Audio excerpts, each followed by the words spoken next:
नमस्कार दोस्तों, स्वागत है आप सभी का एक बार फिर से आपके अपने YouTube चैनल पर। तो दोस्तों, जैसा कि हमने इससे पूर्व की वीडियो में भी आपको जो नई शिक्षा नीति आई है उससे संबंधित कुछ महत्वपूर्ण बिंदुओं से रूबरू करवाया था।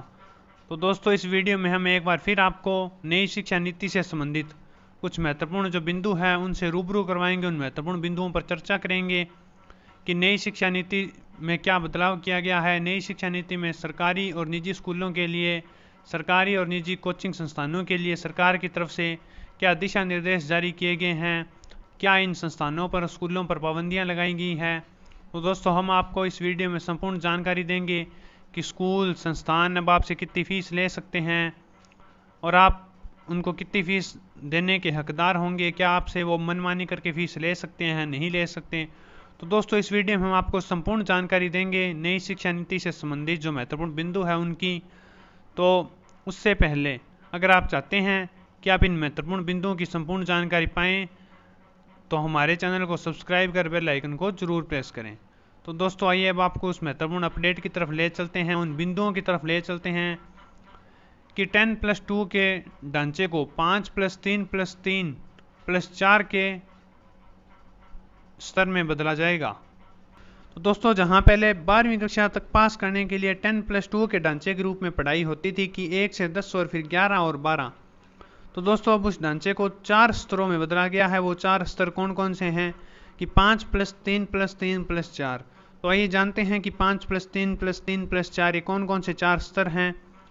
कि पहले चरण में 3 साल प्री स्कूल कि पहला जो चरण है उसमें 3 साल प्री स्कूल और 2 साल पहली व दूसरी कक्षा की पढ़ाई होगी। इसके बाद तीसरी से 5वीं कक्षा, उसके बाद 6ठी से 8वीं कक्षा और उसके बाद 9वीं से 12वीं कक्षा के 3 स्तर होंगे।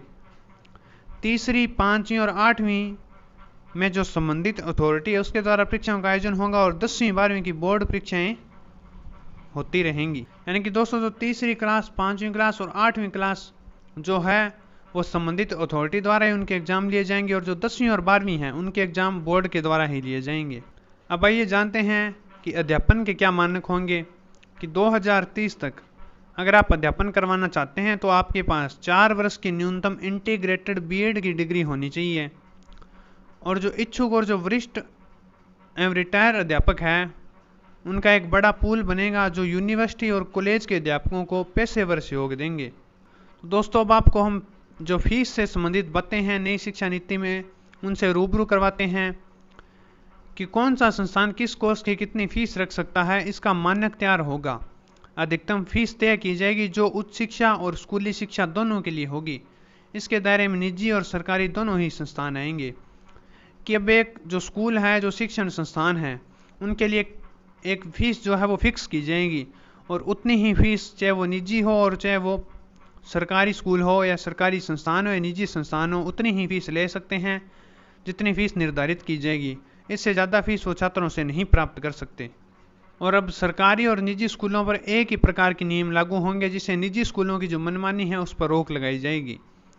तो दोस्तों, ये कुछ और महत्वपूर्ण बातें थी नई शिक्षा नीति से संबंधित जिनसे हमने आपको रूबरू करवाया है ताकि आप स्कूलों की मनमानी जो है उस पर अंकुश लगा सकें, आप कुछ जागरूक हो सकें। तो दोस्तों, अगर आप चाहते हैं कि आप इसी प्रकार के अपडेट सबसे पहले और विश्वसनीय तरीके से पाएँ तो हमारे चैनल को आज ही सब्सक्राइब कर बेल आइकन को जरूर प्रेस करें। एक बार फिर मुलाकात होगी एक और इसी प्रकार के बड़े अपडेट के साथ। तब तक के लिए नमस्कार, धन्यवाद दोस्तों।